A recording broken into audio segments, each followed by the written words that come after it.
Здравствуйте, мои дорогие друзья! Приветствую вас в очередной прогулке из серии прогулок по Львову. Гуляем мы с вами, как всегда, в старинной части города. Я сейчас поднимаюсь вверх по улице Кобылянской от улицы Ивана Франко в сторону улицы Кирилла и Мефодия. Раньше эта улица называлась улицей Святого Марка. Как вы догадываетесь, это были во времена Польши, Австро-Венгрии, улица Святого Марка. Сейчас она Кобылянской.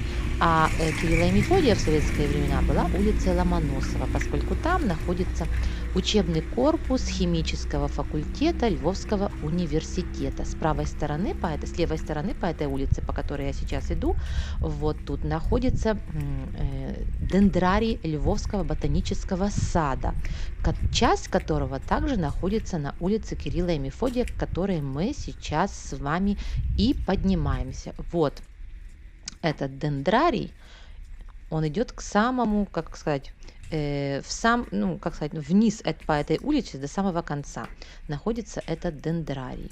Ботанический сад мы также будем, надеюсь, сегодня проходить, и я вам на него покажу, обращу ваше внимание. Как видите, во Львове, особенно в центральной ее части, очень часто нам нужно или подниматься по крутым улицам вверх, или же спускаться по крутым спускам. Как я уже и объясняла, Львов находится на холмах, и поэтому мы все время то вверх, то вниз, то вверх, то вниз. Конечно же, если жить здесь и не иметь машины, то это мало приятного, особенно зимой по такой улице идти, например, с тяжелыми сумками, с покупками вот так по обледеневшей улице будет не очень приятно, но это такие, бытовые мелочи, на которые тоже нужно обращать внимание, если, например, выбираешь место для жилья. Вот мы вышли к корпусу химического факультета, поворачиваем, это улица Кирилла и Мефодия, бывшая Ломоносова, но кто знает, как она была перед Ломоносовой, обязательно напишите мне в комментариях. И сейчас мы выходим, с правой стороны будет, это еще нет, это дом, я хочу вам показать, какая здесь брама, какой здесь вход. Конечно же, она очень потрепанная, но в былые времена можно себе представить, как она шикарно выглядела. Вот этот зеленый забор – это лингвистическая гимназия. Здесь дети учатся и параллельно изучают несколько иностранных языков. Вот. С левой стороны здесь это часть ботанического сада, о которой я вам рассказывала, которой принадлежит этот дендрарий. Вот и написано «Ботанический сад». Иногда здесь летом бывают дни открытых дверей, и можно зайти и посмотреть, когда там, определенные растения цветут, лилии, например, или рододендроны, тогда делают дни открытых дверей, можно тогда зайти и посмотреть. Мне когда-то посчастливилось быть во Львове во время одних из таких открытых дверей, когда цвели лилии.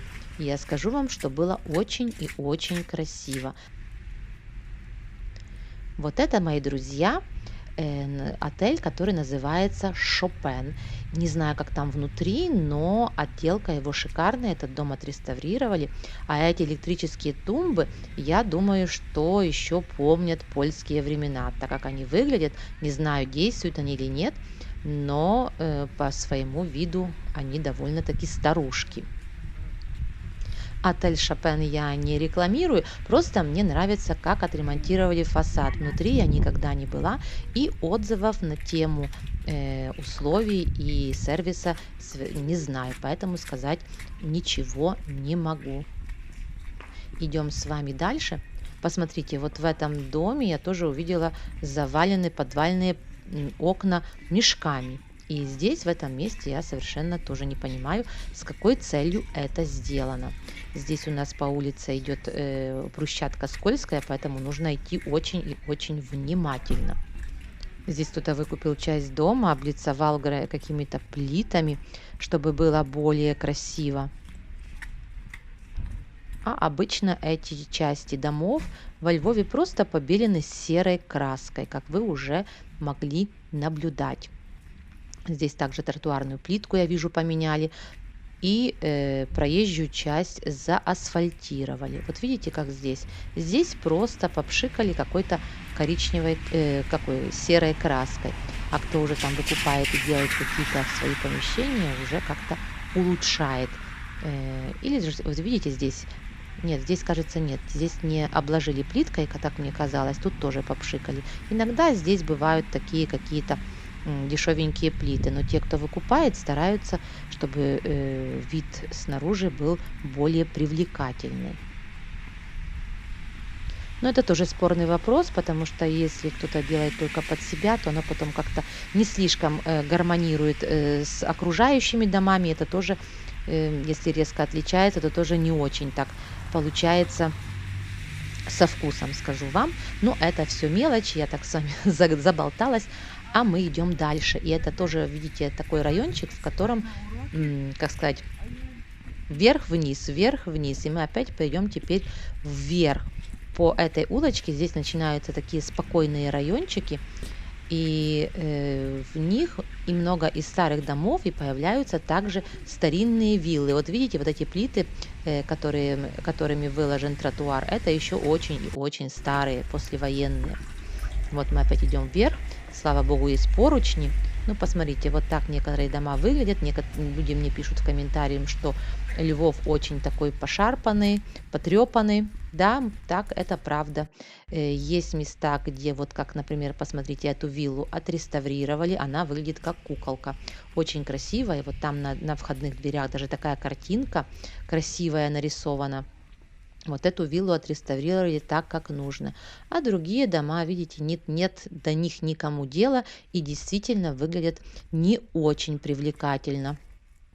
Ну, что поделаешь. Есть как есть, и я вам показываю тот Львов, который вижу своими глазами, без всяческих там каких-то прикрас или каких-то, я не знаю, или чрезмерной критики. Показываю то, как есть. А вам решать и, кстати, свое мнение высказать, нравится это вам или нет. Как я уже вам вспоминала сегодня, некоторые люди, которые выкупают дома, и им кажется, что они их ремонтируют, реставрируют и улучшают, получается совершенно наоборот, потому что своими какими-то такими чрезмерными улучшениями они просто изменяют совершенно ту историческую задумку, тот исторический вид. Вот посмотрите, как этот дом выглядит, как какой-то такой, я не знаю, английский мини-замок. Очень такая своеобразная архитектура у этого дома. Видите, во Львове каждый старался, чтобы его дом чем-то выделялся. А были такие богатые люди, которые просто заказывали архитекторам. Вот в Париже по улице такой, номер такой, и я хочу, чтобы у меня был такой дом. Или во Флоренции, например, но дом номер такой, я хочу дом в таком стиле. И здесь богатым таким львовянам архитекторы планировали дома вот в том стиле и в том ракурсе, в котором они хотели их иметь. Вот такой интересный факт. Но то, что я хотела вам сказать, некоторые выкупают дома и на свое усмотрение делают. Я удивляюсь, как, например, им это разрешают, потому что такого делать нельзя. Можно, конечно, подремонтировать дом, привести его в порядок, но ни в коем случае нельзя изменять ту атмосферу, ту архитектурную задумку, ту архитектурную атмосферу, которая здесь присутствует. Вот показываю вам, какие брамы во Львове, это еще те старые, польские. И если их вот привести в порядок, отреставрировать, покрасить, напастовать, то будет просто шоколадка, просто сказка. Но этой сказкой нужно кому-то заниматься, и кто-то должен понимать, что эту сказку нужно сберечь для наших будущих поколений, а не исковеркать Львов до такого состояния, когда он будет уже до неузнаваемости. А чтобы так было, нужно осознавать, что это твое, как сказать, народное достояние, которое нужно перенести детям, внукам, правнукам в таком виде, в котором оно было, сохранить, не испортить, законсервировать. Но я вижу, что во многих местах это просто отсутствует. Но судить вам. Я показываю то, что не покажет экскурсовод на экскурсии, а что очень часто стоит посмотреть, но и, к сожалению, к сожалению, вот как здесь очень часто, оно находится в плачевном состоянии. Вот эти решетки, вот эти все маленькие палисадники, это все еще осталось с польских времен, так как оно было. И очень часто здесь можно даже снимать фильмы, ну, я не знаю, ли тех времен, но потому что в те времена это все было ухожено и очень-очень красиво. А показываю вам при таком, как сказать, сближении, как это все было и в каком состоянии оно сейчас. Видите, вот эта вот ограда вообще уже поржавела и упала, и тут ничего нету. А представьте себе, какой был красивый палисадник с цветами, деревьями, кустами. Спокойная, тихая, цветущая улица. Чем вам не какой-то, например, Париж? А вообще Львов так и называют маленький Париж, потому что здесь очень много таких уголков, которые действительно припоминают Париж. И когда я гуляла по Парижу, у меня было такое дежавю, и очень часто я, наверное, попала во Львов.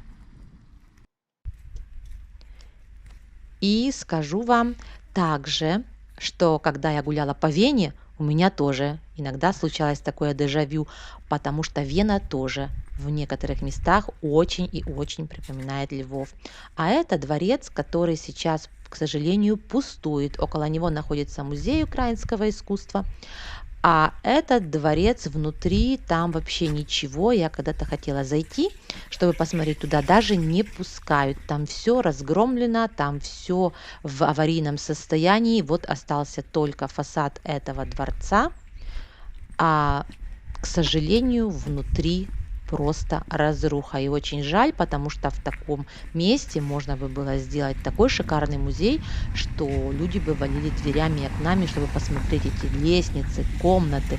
Это был бы второй дворец Потоцких, наверное. Но, к сожалению, никому до этого. А мы с вами поднимаемся вверх по улице Драгомановой. И как видите, здесь есть и заброшенные дома, здесь есть и виллы, и дворцы, и вот этот дом, это новый дом, который кто-то себе построил, но очень удачно в таком польском стиле. Он сюда очень и очень вписывается, и вы бы никогда не подумали, что это новый дом. Но на сегодня я заканчиваю свою прогулку. Надеюсь, она вам понравилась. Обязательно поддержите меня пальчиком вверх. Заходите, подписывайтесь, смотрите. У меня не только Львов, это только маленький фрагмент. Пока-пока.